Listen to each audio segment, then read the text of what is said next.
Hi everybody, you're in Times Square, New York City, third millennium, after the time of Christ.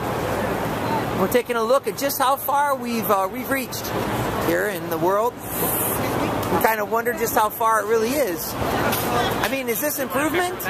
You kind of wonder if the ancient Romans had the technology that we do, would they be doing the same kind of signs? I kind of wonder. That one right there. Signs of human, well, sexuality, signs of human sensuality.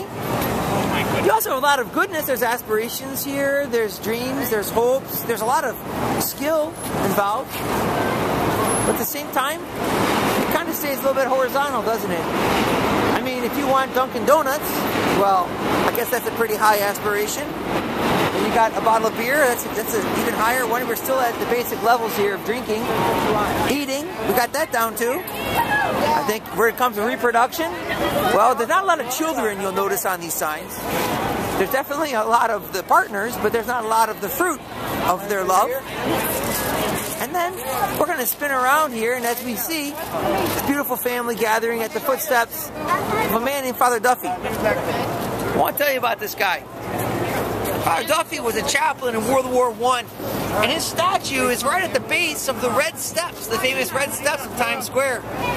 Because this guy was in the service, the 169th Infantry in World War I. When his men were down, he would go out and anoint them and hear their confessions at the risk of his own life. They would see him constantly in battle. He's the most highly decorated chaplain in the history of the U.S. Army. Why is he so highly decorated? Because this fellow thought of other people. You've got this place which is inundated with the glorification of the self. And at the heart of it, the statue of this man, humble, whose life wasn't about himself. It was about the others. So I've got a question for you. Who do you serve? What is the number one in your life?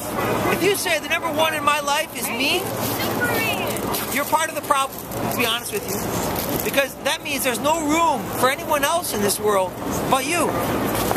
And in the end, that's a pretty sad way to live, both for you and for me. You could also choose to be like this guy, who said, you know why I'm alive? I'm alive to make other people's lives better. I'm alive to serve.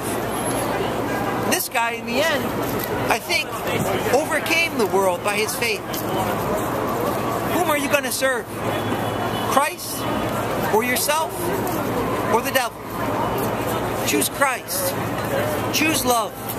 You might only have a modest statue at the end, but Jesus has promised us much more than a statue. He's promised us everlasting life. That is worth